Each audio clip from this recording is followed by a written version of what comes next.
Jai Shri Ram. Today we begin with Canto 78. Okay? Last time we finished Canto 77. So today it is Canto 78. Let me begin with the summary.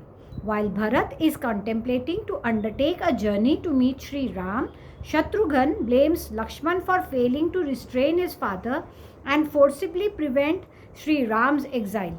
In the meantime, Bharat catches sight of Manthara standing at the door, decked with ornaments, and points to her as the root of all mischief. Shatrughan thereupon pounces upon the maidservant standing in the midst of her companions and seizing her by her locks, drags her on the floor and reproaches Kaikai too. On the latter, pleading for mercy on Manthara's behalf, Bharat intervenes and Shatrughan lets her go. To Bharat, who was sore stricken with grief and was contemplating to undertake a journey to meet Sri Ram, Shatrughan, the younger brother of Lakshman, spoke as follows. How strange that the same Sri Ram, who is possessed of extraordinary might and is the support of all created beings in distress, much more of himself and his own, was exiled into the forest by a woman. What a pity that even Lakshman, who is full of might and rich in prowess, did not deliver Sri Ram from distress, going the length, even if necessary, of restraining his father. In fact, fully considering what is just and what is unjust, the king, who had adopted a wrong course, having fallen into the clutches of a woman, ought to have been restrained even before matters came to a head. Even when Shatrughan, the younger brother of Lakshman, was speaking as aforesaid, Manthara, the hunchbacked maidservant of Kaikai, appeared at that very moment, decked with all sorts of ornaments at the eastern door. Smeared all over with excellent sandal paste and wearing royal costumes, she was adorned in various ways with ornaments of every description pertaining to all limbs. Adorned with lovely girdles and other excellent ornaments worn round the waist, she looked like a female monkey bound with a number of strings. Gazing on that hunchback, who was responsible for the sinful deed in the form of banishment of Sri Ram and others, which had proved a terrible curse for the entire population of Ayodhya, and seizing her most heartlessly, the porter on duty delivered her to Shatrughan with the following words. Here is that cruel wretch, because of whom Sri Ram is living in the forest, and your father has cast off his body. Deal with her as you please. Pondering the aforesaid submission of the porter and having determined his course of action, Shatrughan, who was feeling sore distressed, spoke to all the inmates of the gynecium as follows.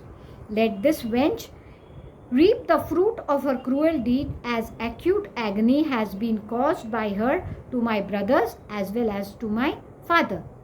With these words, the humpback, who was surrounded by her female companions, was violently seized by him at once, and she in turn made that chamber where he stood resound with her shrieks. Extremely agonized to perceive Shatrughan, enraged, all her female companions forthwith ran away helter-skelter in all directions. All her female companions, as well as the entire menial staff, said to one another, from the way in which he has started dealing with us, it can easily be concluded that he will put an end to us all. We shall fly for protection to Kaushalya, who is merciful, polite of speech, and glorious, and knows what is right, for she is our unfailing asylum. Nay, overwhelmed with anger, the said Shatrughan, the chastiser of his enemies, then violently dragged the crying humpback along the floor, while the notorious Manthara was being dragged to and fro on the floor. Her excellent ornaments of various kinds mentioned above were actually dashed to pieces. Strewn with those broken ornaments, the splendid royal palace shone all the more at that moment like the clear actual sky spangled with stars. Continuing to hold Manthara in violent rage and sharply rebuking Kaikeyi, who had come to protect her maidservant, that mighty prince, a veritable jewel among men, spoke harsh words to her. Greatly pained by those harsh and unpleasant words and overwhelmed with fear of Shatrughan, Kaikeyi fled for protection to her own son. Perceiving Shatrughan enraged, Bharat spoke to him as follows: Women are undeserving of death at the hands of all men. Let her be forgiven as such. I myself would have slain this sinful Kaikeyi of vicious conduct had it not been for the fact that the pious Sri Ram is sure to get angry with me for my having killed my own mother. Nay, Sri Ram, whose mind is given to piety, will surely never speak not only with you but also with me if he ultimately comes to know even of this humpback having been killed by us. Hearing the admonition of Bharat, Shatrughan, the younger brother of Lakshman, desisted from the aforesaid crime and left her almost unconscious. The notorious Manthara, it is said, fell at the soles of Kaikeyi's feet, nay, drawing a deep audible breath, expressive of sadness, sore stricken as she was with sorrow, she piteously wailed. So the tradition goes. Perceiving the humpback, stunned because of her having been dragged to and fro by Shatrughan and wearing a wretched look and looking on her boss like a female crane released from captivity, Bharat's mother slowly calmed her. Thus ends Canto 78 in the AYODHYAKAND of the glorious Ramayan of Valmiki, the work of a rishi and the oldest epic. Now we come to Canto 79. On the 14th day, the foremost of counselors entreat Bharat to accept the throne. Turning down their entreaty, Bharat, who is keen to bring Sri Ram back to Ayodhya, urges them to detail expert engineers to construct a road, bridges and causeways, etc., to facilitate his journey to the place of Sri Ram's abode. Coming together on the 14th day at daybreak, the king's counsellors forthwith spoke to Bharat as follows: Alas, having set into exile his eldest son, Sri Ram, as well as Lakshman, who is possessed of extraordinary might, Dashrath, who was our most venerable sovereign, has ascended to heaven. This kingdom being without a ruler, be you our ruler now, O highly illustrious prince. There being justification for your assuming the reins of government, because your elder brother has been exiled under the command of your father and you have been nominated by him as his successor. You are not to blame for superseding claims of your brother. Taking all these requisites for your consecration, O scion of Raghu, your own people, the councillors and ministers, as well as the citizens, are awaiting your pleasure, O prince. Accept the throne of Ayodhya, which has surely been inherited by you from your father and grandfather, O Bharat, and having yourself consecrated thereby protect us, O jewel among men. Going clockwise as a mark of respect round all the requisites for consecration, Bharat, who had taken the vow of propitiating Sri Ram, replied to all these counsellors as follows: Since the practice of conferring the kinship on the eldest brother has ever been regarded as commendable in our race, you, who are all clever people, ought not to make such a request to me. Sri Ram will be the ruler of the earth since he is our eldest brother. I, for my part, shall reside in the forest for 9 years and 5 on his behalf.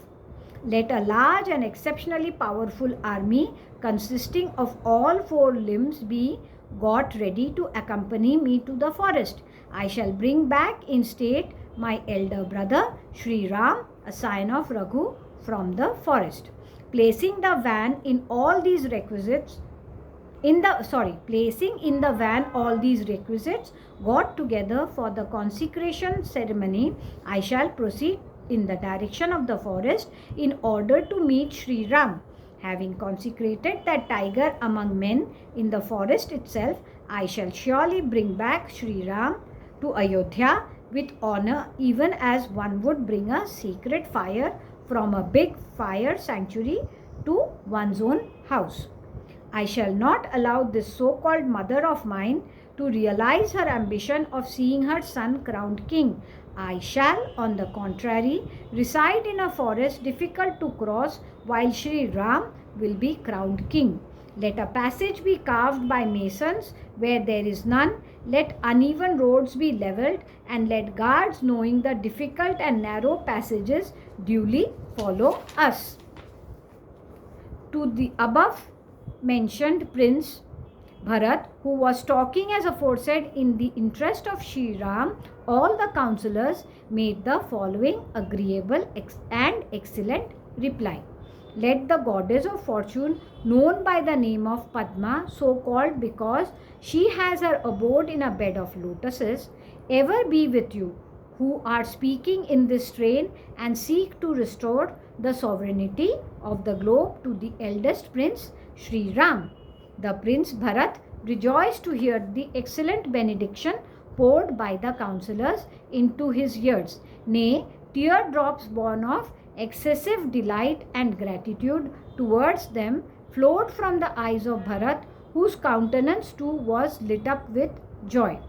Rejoiced to hear the aforesaid proposal of Bharat to proceed to the forest to bring back Sri Ram to Ayodhya, after consecrating him as king in the forest itself, the counsellors, including the ministers as well as those invited to take part in the assembly, found their grief altogether vanished and said, in obedience to your command, O jewel among men, engineers as well as guards who are full of devotion to you as well as to Sri Ram have been told off to prepare the way.